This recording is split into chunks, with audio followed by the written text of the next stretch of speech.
próximo programa es para todos. No contiene escenas de sexo o violencia.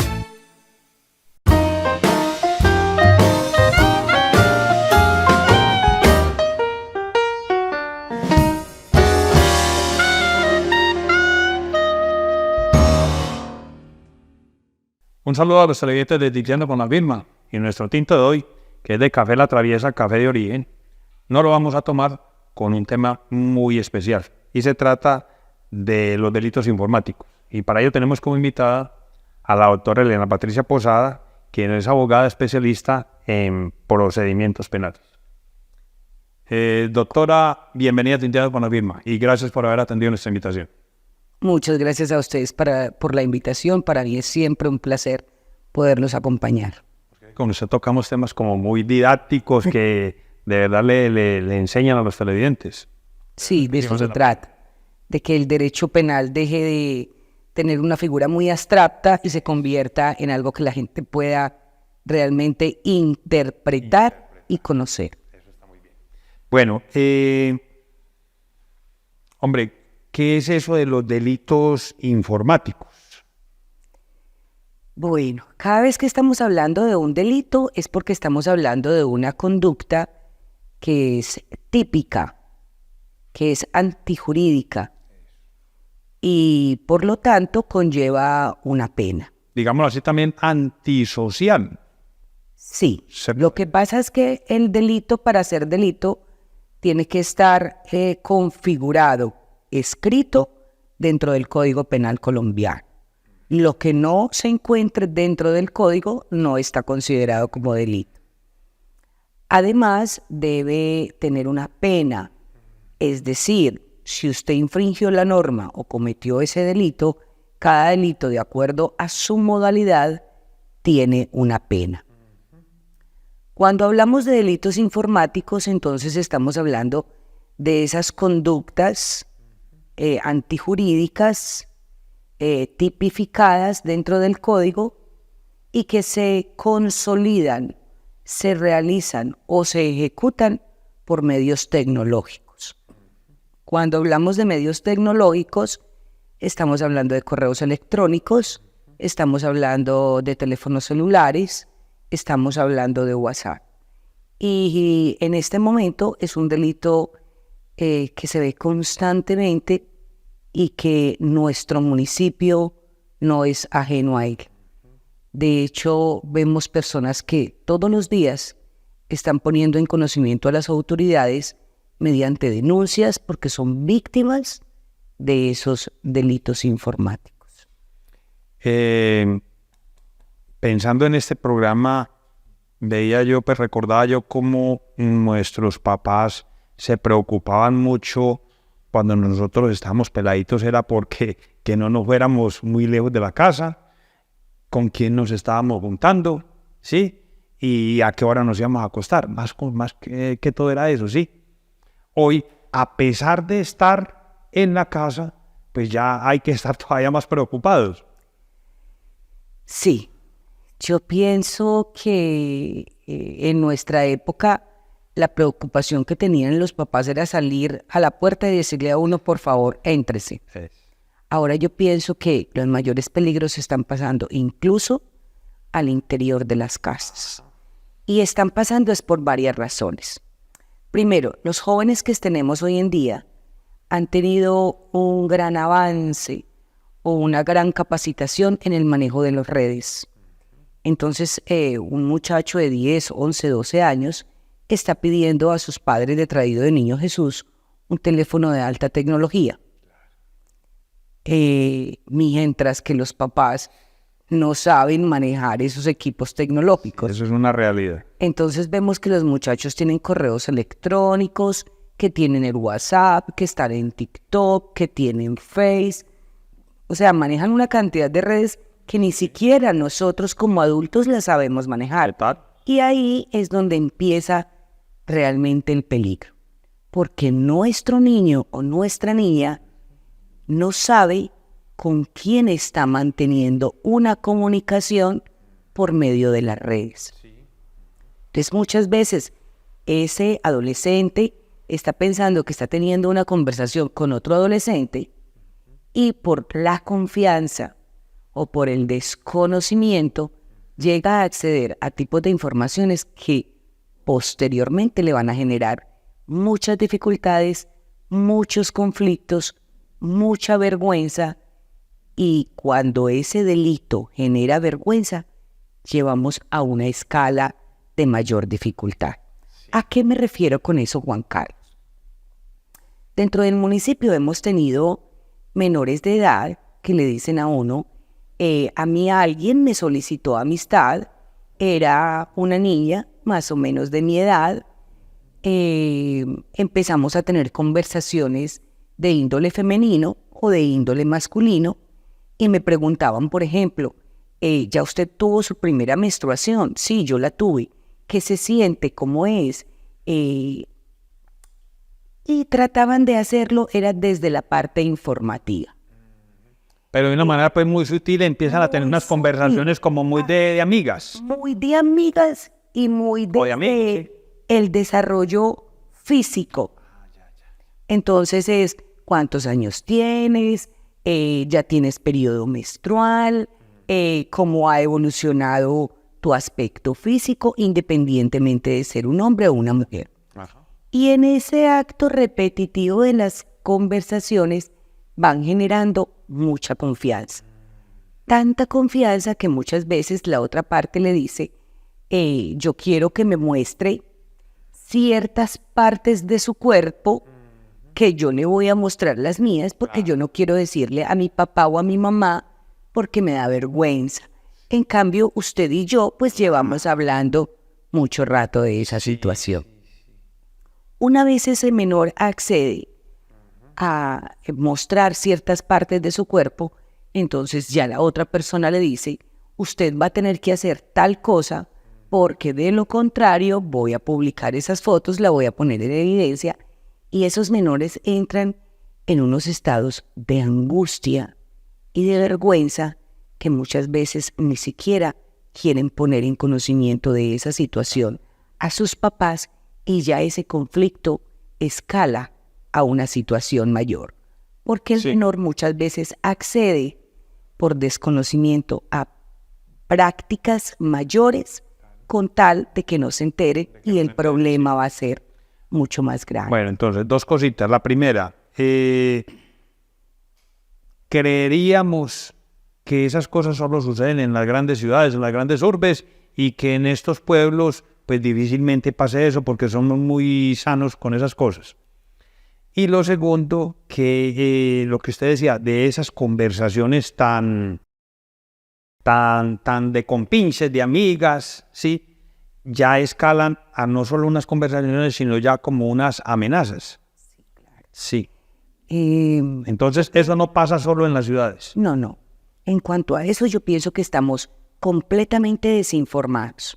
Esa situación la tenemos acá, en Andes, en los corregimientos, en las veredas, en las instituciones educativas del municipio. Y no la tenemos hace 2 o 3 años, las tenemos hace muchísimo rato.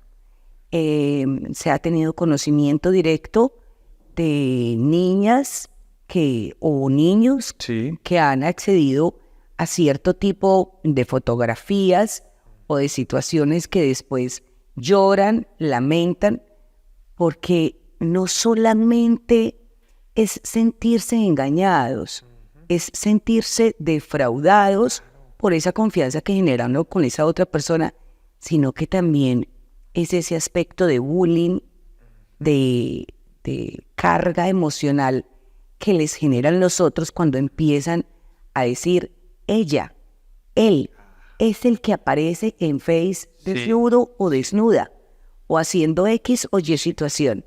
Entonces esas personas entran en unos estados depresivos tan angustiantes que el miedo a la burla y a los comentarios de otra persona hacen que muchas veces terminen yéndose del municipio para no afrontar esa realidad, o con depresiones crónicas o incluso con intentos de suicidio. Claro, total. Bueno, doctora, ese tipo de casos ustedes como penalistas, eso se tipifica como una extorsión. ¿Cómo se tipifica ese tipo de delitos informáticos? ¿Y en qué momento ya son un delito? Bueno, el delito mismo se está cometiendo desde que la persona o el interlocutor está haciendo insinuaciones a ese menor de edad o a ese mayor de edad. Claro. Porque es que no podemos hablar en este caso de que esa situación solamente va a pasar con menores. Total. Lo hemos visto cantidad de veces e incluso con personas conocidas.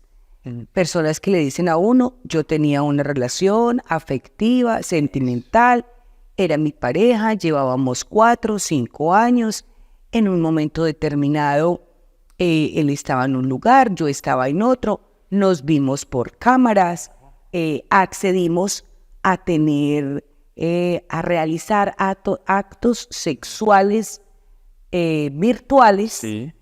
Esa persona me grabó, yo nunca expresé mi consentimiento para eso y ahora me está diciendo que si yo no le doy X cantidad de plata, pues entonces que esas grabaciones van a rodar por Face. Claro.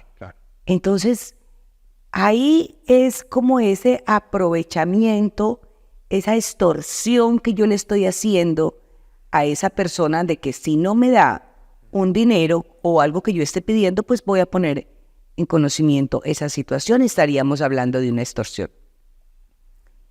Pero también ocurren otras modalidades. Sí. Nosotros somos demasiado confiados.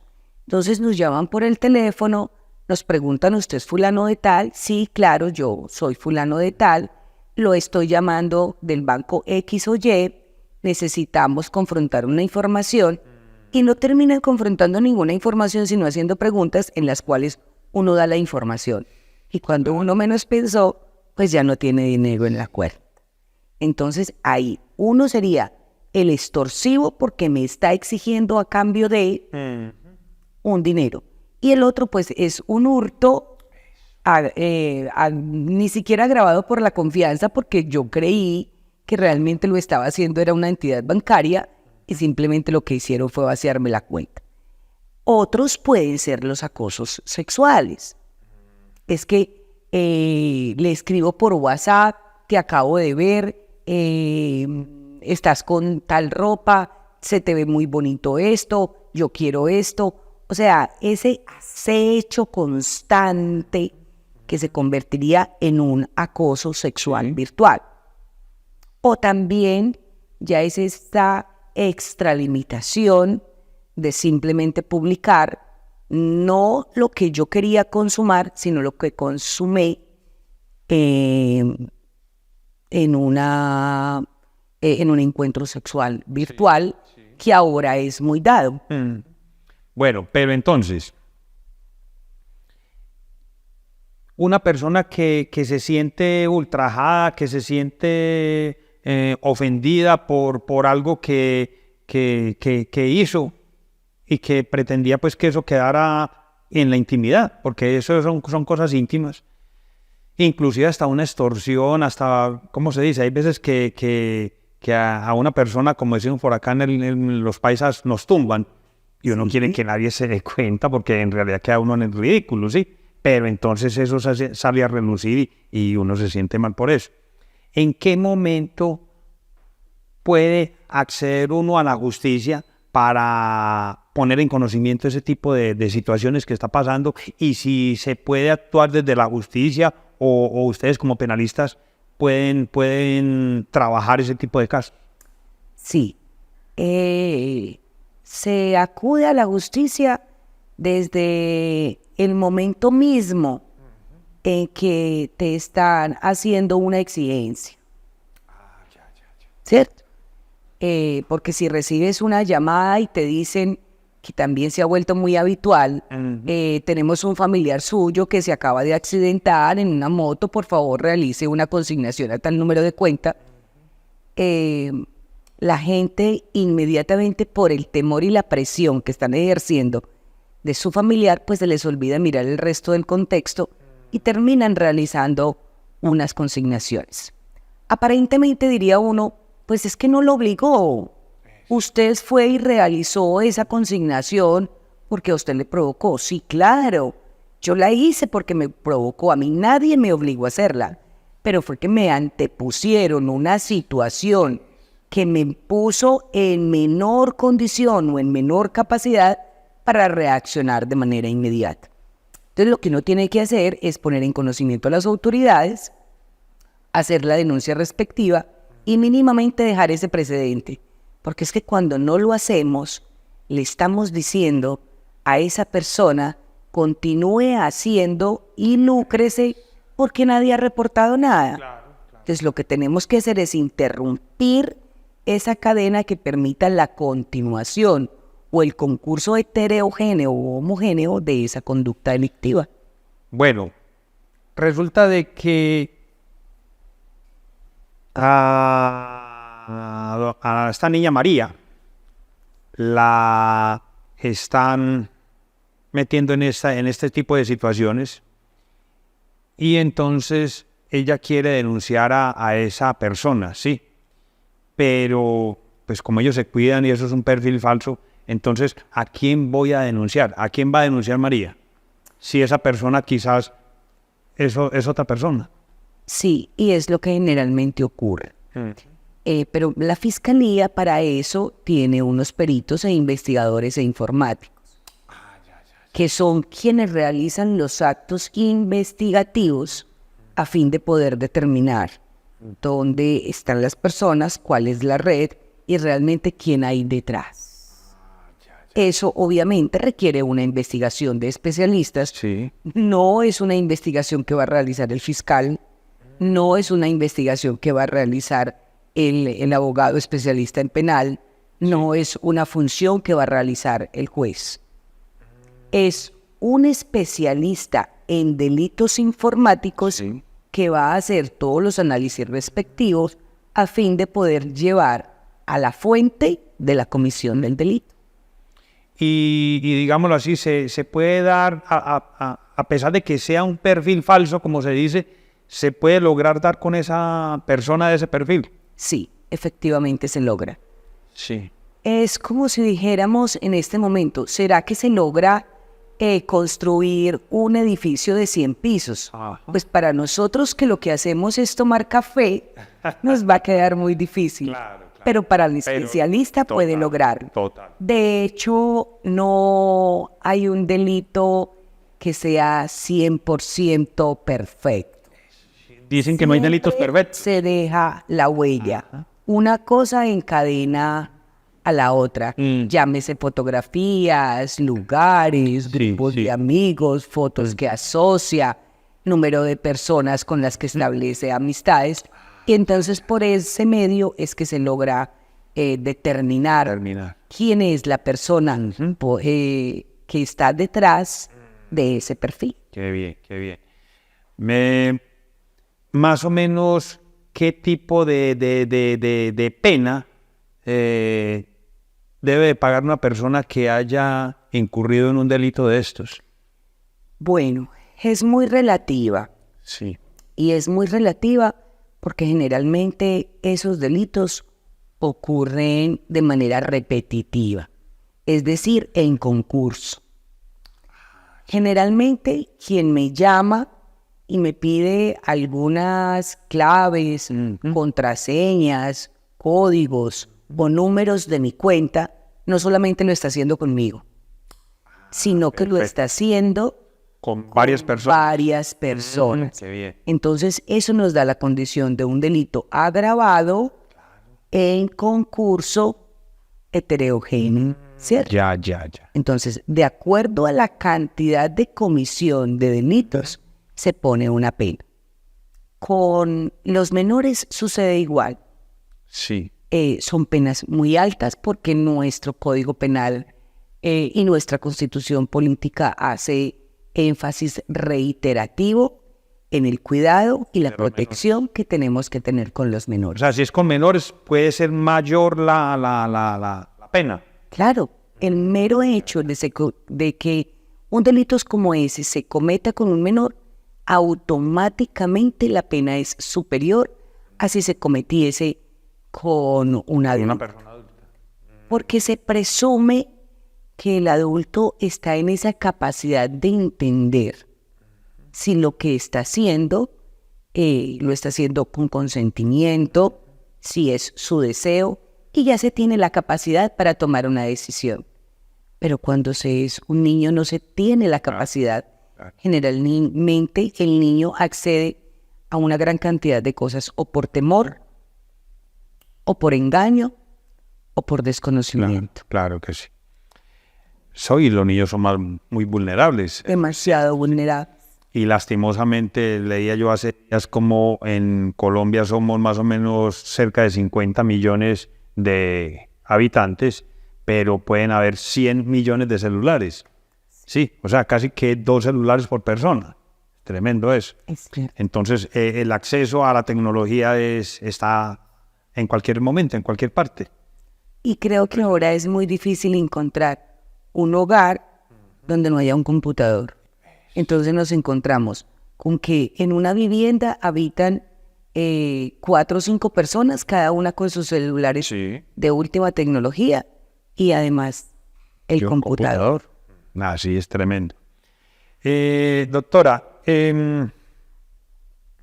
estas personas que cometen esos delitos, yo creo que hasta se especializan, se vuelven hasta psicólogos para saber cómo van accediendo hacia las personas y poderlas ir llevando a cometer esos delitos. Chef, la fiscalía, ¿en qué momento entra a actuar? Me refiero, o le volteo la pregunta de la siguiente manera.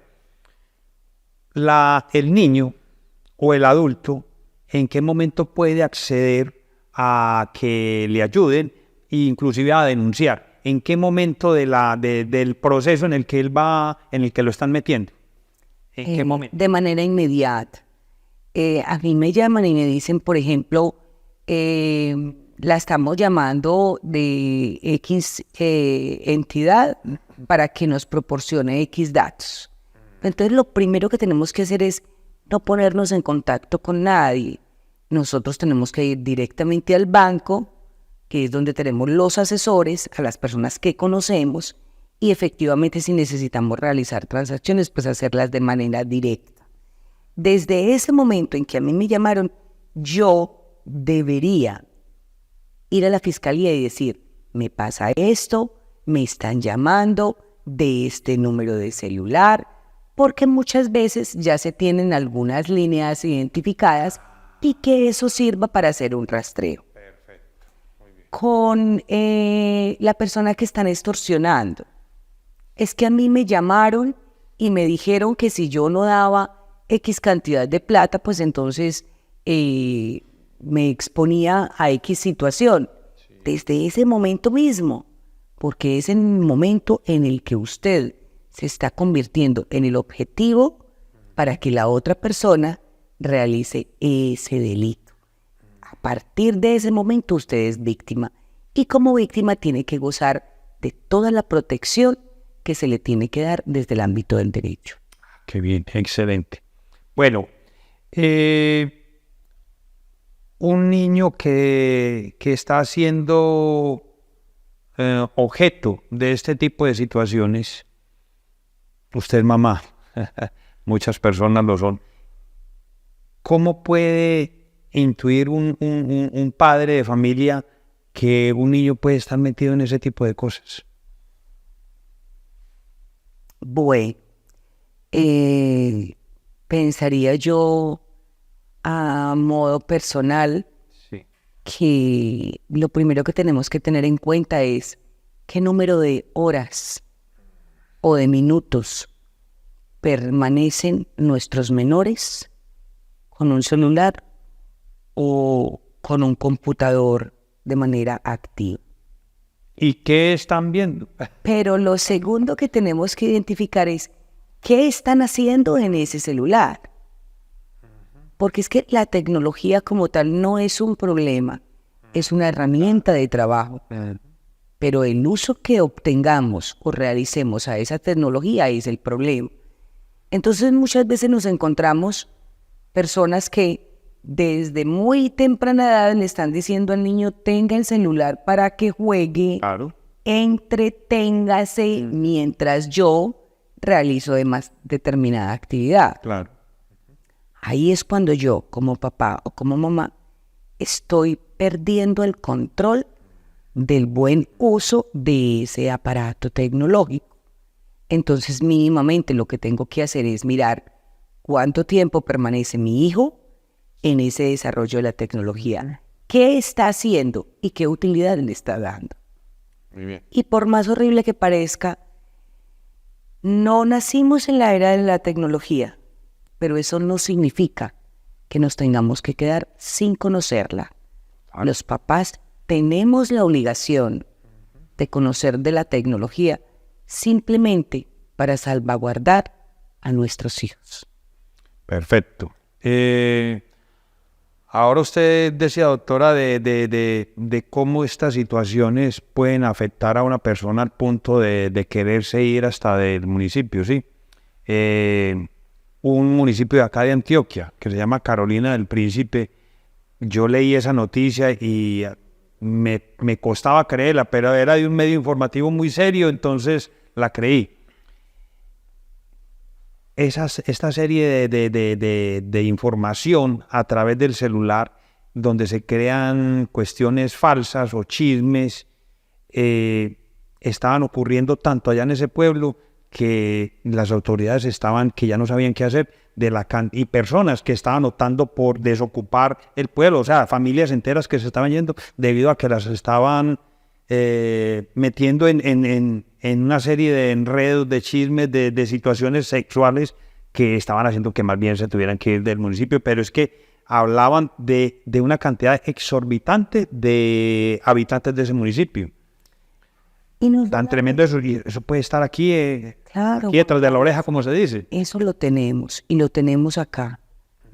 De hecho, los andinos ya no nos conocemos porque estamos en un municipio donde tenemos gran cantidad de población flotante o personas que están viviendo en el municipio desde hace mucho rato pero que no son de acá.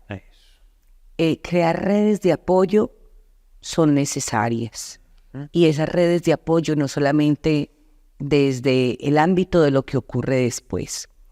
Hay una modalidad últimamente de unos retos que lo están haciendo los muchachos y es un delito informático que acarrea todas las situaciones, conflictos y caos social que uno muchas veces ni siquiera logra identificar o imaginar.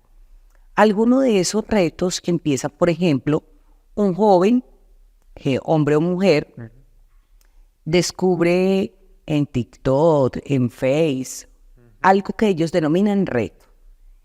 Esa persona se encarga de invitar a 2 o 3 más en un día. Esos 2 o 3 tienen la misma misión de invitar a otros 2 o 3 por día. Es decir, que en el término de una semana tenemos una pirámide demasiado grande. Y esa pirámide funciona con unas actividades o tareas que se tienen que ir desarrollando de manera escalonada. Es decir, si usted ya hace parte de esta red, es porque usted es tan valiente, tan inteligente, tan interesante, tan guapo, que está en la capacidad de. Hoy, por ejemplo, no vamos a comer. Entonces, ese día todas las personas que están en ese grupo no comen y deben prometerse la verdad. Entonces, si alguien falla, debe decir, yo fallé, lo lamento. Y al otro día, pues van a tener unos premios o unos castigos de acuerdo a las fallas. El problema es que mucho de ese escalonamiento, su último día es quién se va a suicidar. Y en el municipio ya hemos tenido esa situación. Sí. Ya hemos tenido jóvenes que se han suicidado simplemente por cumplir un reto. Reto de esos. Por Dios, tremendo eso. Por las niñas que se están lacerando, la anorexia, la bulimia, claro. cantidad de cosas son por retos impuestos a partir de la tecnología. Bueno, doctora, hay una canción vieja que decía que el desconfiar es de las cosas necesarias. Es muy actual esa frase. Sí, yo pienso que mientras no tengamos unas redes de apoyos muy bien consolidadas a nivel hogar, Eso le iba a decir. posteriormente a nivel colegio, a nivel sociedad, Sí. nos toca desconfiar. Y es muy triste decirlo, pero generalmente cuando alguien está inmerso en un delito como este, sobre todo desde la esfera sexual, en las personas que menos desea confiar es en la familia. Y es literalmente por vergüenza. Yo no quiero que mi mamá sepa, Claro. yo no quiero que mi papá sepa, que mis hermanos se den cuenta de. Entonces, ese problema ya no es un problema, sino que son dos problemas, porque la persona se encierra, Sí. no quiere hablar, no quiere comer, no le encuentra sentido a la vida y peor aún, no tiene a quién decirlo. La cosa. Muchas veces, con el tiempo, la familia se entera justamente porque lo ve en las redes. Llega a donde esa persona que fue víctima no quería que llegara. Claro. Si nosotros tenemos una red de apoyo familiar y tenemos la facilidad de decirle al papá, al hermano, al amigo, me está pasando esto, es mucho más fácil. Más llevadero. Pero también toca hacer es como ese tipo de sugerencia. Si se tiene una pareja, ámense, quiérense, vivan, disfruten la sexualidad en todos los ámbitos y esferas. Pero cuídese, no lo haga desde lo tecnológico, porque es que a futuro no sabe qué va a pasar. Uno puede tener una relación, vivir 1000 experiencias sexuales virtuales y se acaba la relación y en la otra y el otro quedó con un cerro de material que finalmente uno no sabe qué uso le va a dar y que en cierto momento muchas veces se consintió. Y dice por ahí, escuchaba una frase de que si no quieres que algo se publique, No lo hagas. pues no lo hagas. Es la mejor. Porque está expuesto a eso, ¿cierto? Es la mejor definición. Perfecto. Doctora, para terminar, pues de verdad que qué tema tan espinoso, qué tema tan delicado y lastimosamente cada día se presentan nuevas, digámoslo así, nuevas técnicas para involucrar a, como lo dice usted, a personas adultas, inclusive niños, en diferentes cosas que uno dice, ¿en qué momento caí? Claro. Eso sucede, sí. Tremendo. E incluso las redes se han prestado últimamente para la trata de personas de una manera desconcertante. Tremendo. Doctora, le agradezco que haya atendido la invitación. Qué tema tan interesante. Muchísimas gracias. Aquí estaré cuantas veces ustedes me consideren pertinente. Muchas gracias. Es todo por hoy, televidentes. Los espero en un próximo programa.